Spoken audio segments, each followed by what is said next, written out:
অতিবৃষ্টির কারণে বেড়েছে কোপাই নদীর জলস্তর। সেই জল এসে পৌঁছেছে কঙ্কালীতলা চত্বরে। ফলে গোটা মন্দির চত্বরে জমেছে বুক সমান জল। এমনকি গর্ভগৃহেও ঢুকতে শুরু করেছে জল। ফলে ভক্তদের প্রবেশে নিষেধাজ্ঞা জারি করা হয়েছে মন্দির কমিটির পক্ষ থেকে। তবে নিয়ম মেনেই চলছে নিত্যসেবা। সবার নিরাপত্তার কথা চিন্তা করে মন্দিরে সকলের জন্য প্রবেশ বন্ধ রেখেছি যতক্ষণ না জল নামছে, স্বাভাবিক পরিস্থিতি যতক্ষণ না ফিরে আসছে। আর এটা তো প্রাকৃতিক দুর্যোগ, কারো হাতে নেই।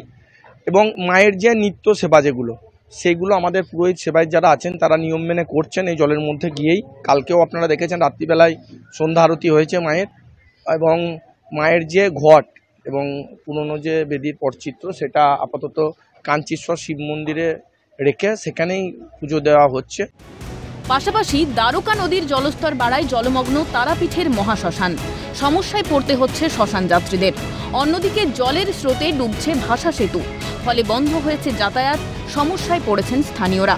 স্বাভাবিকভাবেই বাড়ছে ক্ষোভ। মানুষে এমনিতেই আতঙ্ক বলতে ওদিকে যায় যেটুকুনি হচ্ছে এইটা কি মানুষ আসতে পারছে না। এটা গোটা শ্মশানই ঢুকে গেছে। গোটা শ্মশান বলতে কি ওদিকে খালি একটুখানি বাকি আছে, ওই ইলেকট্রিকের যে চুল্লিগুলো আছে ওদিকটা যায় বাকি আছে। এই রাস্তাটাও বন্ধ, কতটা সমস্যার মধ্যে আপনারা আছেন? বহু সমস্যা, মানুষের যাওয়া খুব অসুবিধা এবং ইমিডিয়েট একটা সরকারের পদক্ষেপ নেওয়া উচিত। আজকে এই যে দুর্দশা, ভাষা ব্রিজটা চলে গেল, তাহলে ভাষা ব্রিজটা তো এখন তো যা অবস্থা দাঁড়িয়েছে, এখন তো কবে হবে তার ঠিক নেই। তাহলে এইদিকে আমরাও কি করবো? আমরা তো দুর্ভোগে সামিল হচ্ছি। টানা বৃষ্টিতে জলমগ্ন পূর্ব বর্ধমানের কালনা কাটোয়ার বেশ কিছু ওয়ার্ড জল ঢুকেছে এলাকার বাড়িগুলিতে। দেখা দিয়েছে পানীয় জলের সমস্যা।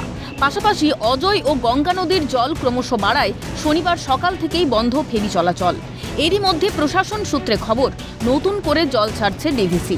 তার উপর সারারাত বৃষ্টি হলে বন্যা পরিস্থিতির সৃষ্টি হতে পারে বলে আশঙ্কা করা হচ্ছে। ইতিমধ্যেই বেশ কিছু মাটির বাড়ি ভেঙে পড়ার খবর পাওয়া গিয়েছে। গৃহহীন হয়ে পড়েছে বহু মানুষ। অস্থায়ী ত্রাণ শিবির খোলা হয়েছে এলাকার বিভিন্ন প্রান্তে। বলছি, প্রান্তিক পাড়ার কি পরিস্থিতি? ভয়াবহ পরিস্থিতি। জল এখনো 3 দিন ধরে জল দাঁড়িয়ে আছে। তা সেই জল না, মানুষ বেরোতে পারছে না। মানুষ পানীয় জলেরও অভাব। ড্রেনের জল সেই পানীয় জলের পাইপের মধ্যে ঢুকে যাচ্ছে। পরিস্থিতি জলে ভয়াবহ অবস্থা। জল নিকাশির কোনো ব্যবস্থা নাই। আর প্রত্যেকজনের বাড়িতে জল ঢুকেছে এবং মশা মাছি সবই খুব কষ্টে আছি আমরা। জলমগ্ন হয়ে পড়েছে বারাসাতের 16 নম্বর ওয়ার্ড বিধান পার্ক এলাকা। অভিযোগ, বেহাল নিকাশি ব্যবস্থার কারণে এই চিত্র প্রায় 20 বছর ধরে দেখতে হচ্ছে। প্রত্যেকেরই চলাচলের অসুবিধে, এই জল থাকলে। তারপরে ছেলেমেয়েরা স্কুলে যাওয়া তাদের পক্ষেও অসুবিধে। তারপরে নানান প্রবলেম। জল হলে সাধারণত যে সমস্যাগুলো হয় সেই সমস্যাগুলোই আমরা ফিল করি। এটা এখান থেকে 30 বছর ধরেই চলছে।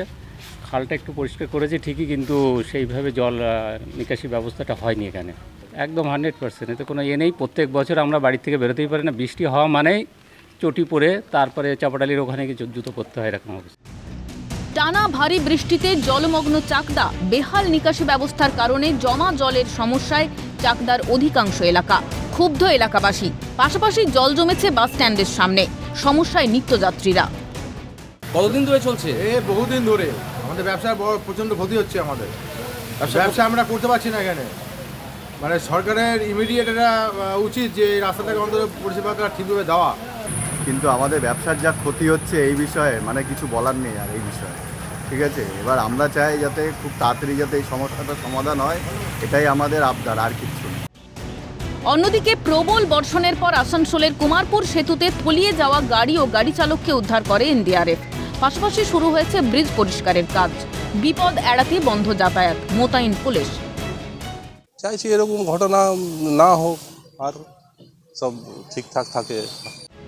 সব মিলিয়ে প্রশাসনের নিষ্ক্রিয়তার দিকেই উঠেছে অভিযোগের আঙুল। কবে ফিরে তাকাবে প্রশাসন, সেদিকেই তাকিয়ে স্থানীয়রা। ক্যালকাটা নিউজ।